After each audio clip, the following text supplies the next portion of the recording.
Muli balabi balungi abadde Still Hope, adde Still Hope 2 Age Media, Dreams and Visions, adde Still Hope Kids. Emikutu gyaffe gyonna osobola okuba ng'oyitirayo ate n'olaba ensonga ezifaanaganako ekyo. Leero twagadde tulabe abantu bangi baloota pussi. By the way, ekyo ekirooto tukitaddeyo ku Dreams and Visions, gendayo olabe. Saba link oba togirina oba teekamu the Dreams and Visions by Mugera Jamil. Twayogedde ku kuloota pussi. Kakati twagala tulabe lwaki ba agenti ba sitaani bano baagala nnyo okukozesa foomu ya pussi, kubanga esitaani ne beagenti be balina ebintu bye basinga okuba nga baagala okumanifestingiramu mu bantu. Ebintu ebyo mwe muli embwa, mwe muli emisota oba dragon, mwe muli pussi, n'abantu bennyini nabo bakola ki? Baba manifestingiramu. Naye in most cases pussi ezo leave alone dragon, kuba dragon kikira ekifaananyi kye yagwa nakyo ng'ava mu ggulu ogusota.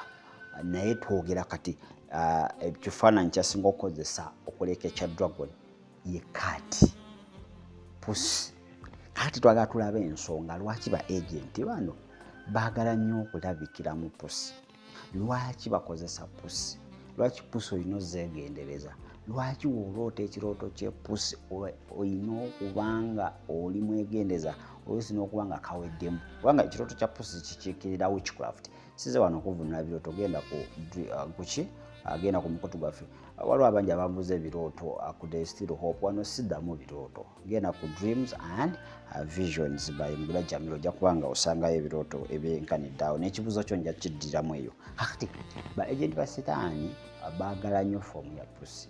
In fact naffe twali tumukolera, nzijukira mission yange yasookera ddala ewa Saamanya, foomu gye nasooka okuba nga nkyusa okufoominga leave alone my human form, it was a cat, pussi. Abagobera story eyo ndowooza baagiwulira. Ba intercessor olutalo lwali lw'amaanyi nnyo, abeegayirizi nga balwanagana nange. Waliwo olutalo olw'omwoyo olw'amaanyi ennyo, ate okakkana nga sitaani wati awanguddwa. Nejjukira nti baali batusomesa kye tuyita defensive and offensive spiritual warfare, nti w'olumba abantu n'ebigaana engeri y'okudduka bakusomesa osofuuka ekintu kyonna. Naye they prefer cats more than to other animal form. Baagala nnyo epussi. Kakati twagala tulabe ensonga ezo ziri nnya, mainly nnya, naye nga these are strong reasons. Ate zigenda kuggula amaaso okukulaga nti ekigambo pussi tolina kuba nga ate okizanyisa. These cats these are devil agents. Pussi naddala, pussi nga zikugoberera, pussi nga zikola ki? Pussi nga ozirootaroota nnyo, nga pussi aga black, especially aga black. Kubanga emiteeri waliwo pussi gy'okwata ejjinja n'okuba ng'ate yennyini eringa ekukanga, nga pussi eyaka amaaso. So ezo si pussi za bulijjo, ezo pussi si za bulijjo. Ku Dreams and Visions tutunuulidde pussi zikiikirira ki mu nsi ey'omwoyo oba ozigiroose, mainly witchcraft. Naye ate nazo zikiikira deception, zikiikira misfortune, death, monitoring spirits. Jagenda olabe ebisengawo oloota pussi nga zikulumba, za bbulaaka, pussi ennyiivu, zitegeeza ki? Ne wano twagala tulabe ensonga lwaki Obwakabaka obw'ekizikiza oba lwaki ba agenti ba sitaani baagala nnyo okukozesa akabonero akapussi oba okujjira mu kabonero akapussi nga balumba oba nga bakola any attack. Reason esooka oba ensonga esooka yiino, cats they are so sensitive and more active in the night. Ekyo mukimanyi, pussi ekiro ziba sensitive nnyo, oba sensi zaazo zikola nnyo n'okusinga emisana. So their senses are more active in the night. Pussi nga tekuli balubu, tekuli kipussi neekwata emmese. Twogera ku zino ordinary cats. Naye kati zikuwa ekifaananyi lwaki ba agenti baagala nnyo okukozesa foomu ya pussi. Pussi zikusinga kukola kiro, ne sitaani emirimu gye oba okutuula na drawinga plans, strategies zagenda okubanga akubisa bazikola kiro. All the evil plans against you are mainly made in nights. In nights. Kiva nti baagala nnyo kana akabonero ka pusi nti ne pusi the cats are more sensitive in the nights. Kiva nti bazikozesa. Irobo otambula ekiro ova ku mulimu olaba agapusi gakugoberera, olwota gapusi ekiro. These are agents, but they manifested in the form of cats. So why? Because cats are more sensitive in the nights. Ensonga emu. Ensonga ey'okubiri, cats are unpredictable. Pusi nzibu ya kutebereza kikyezzaako. Pusi nzibu ya kutebereza. Kakati nabano ba agent baagala nnyo babeere unpredictable. But when you're in the spirit, you can predict them. Naye obanga toli mu mwoyo, these agents are unpredictable. Devil's schemes are unpredictable if you are not the spirit. So that's why baagala nnyo okukozesa form ya pusi kubanga ziri unpredictable. Ekyokusatu, cats are often associated with magic and mystery, which the kingdom of darkness loves. Zino pusi zeetooloolwa nnyo ne kye tuyita ebyobufuusa n'ebyewuunyisa, mysteries, obwakabaka bw'ekizikiza bye bwagala. Biki ebyo? Pusi erina obulamu, pusi temala gafa. That's number one. Pusi temala gafa. Ekyokubiri, etiisa. Ate sitaani byayagala, fear. Kubamu fear. Sitaani is good at that. Wano pusi ekiro yinza okukanula gaswet. Engeri gye gikaba ekiro, oluusi mugiyita miyayi. Bitiisa. So that is fear. So erina elements ba agents ze basobola okuba nga bakozesa okulumba omuntu.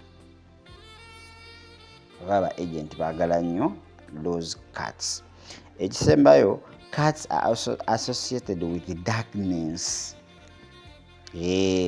Night walkers, that's number one. Zisinga kutambula kiro. Cats are night walkers. Munzikiza oba tekuli ttala oba tekuli mwezi, zo ziraba.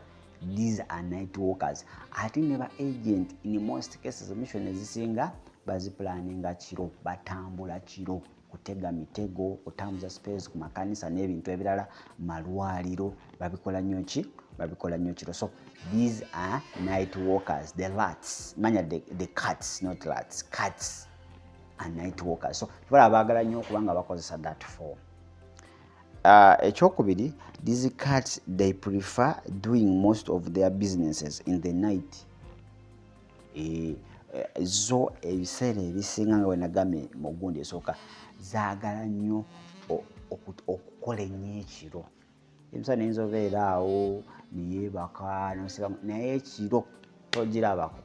Etambula eyinza okuva wano ejjinja pusi n'etambula mu jjinja mu tawuni n'egenda paka Lugazi oba n'egenda wantu wonna, zitambula. So zirina elements and characteristics ba agents ba setaani ze basinga okuba nga baagala. Kyovola nti bazikozesa nnyo nnyo nnyo mu ddogo, mutambuza spells n'ebintu ebya zembwa. Setaani azikozesa naye in form marine spirits be basinga okuba nga beeyambisa embwa. Zino marine spirits ez'omu nnyanja zisinga okuba nga zeeyambisa embwa. Naye generally ba agents abasinga bonna neziba marine spirits ne baba agents abawa baagala nnyo these rats. Manya cats, sorry. I don't know why rats have ziremedde mu maaso muki baagala nnyo cats. So ebisinga ku cats zigenda ku dreams and vision twayongedde okuba nga tuzirambulula zitegeeza ki okuziroota. Nkuwaddeko wano summary, but si nnungi cats oba oziroota. Aba agent bazaagala nnyo. Pusi ezimu ze mulaba si za bulijjo. Kyobola ojja kuba pusi ofune ebizibu, weewuunye n'okwewuunya. Pusi okujja okkabira ewaka mu mugita myayo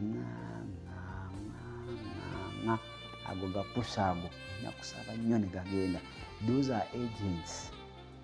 Kiba nti ne mu masomero bwe baba bamiitinga amasomero bajjira mu kifaananyi kya pusi. These agents in schools when they are meeting, ba agent nga basisinkana mu masomero bajjira mu fomu ya pusi.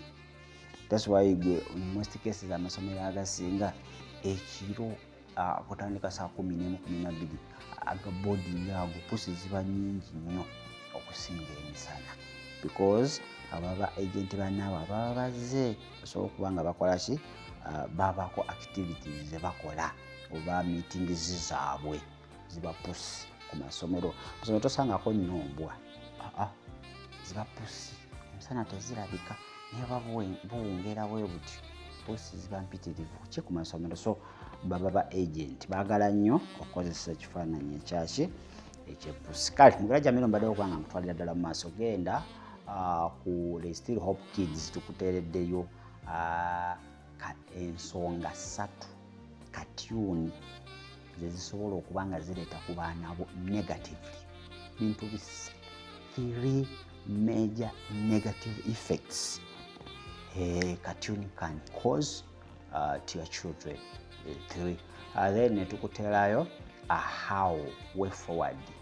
How can you do, what can you do as a parent to reduce on negative effects of cartoons on your children. Biki byotegeddwa okukola okubanga okendeeza ku bulabe oba damages ezo cartoons eziyinza okuba nga ate zireeta eri abaana bo.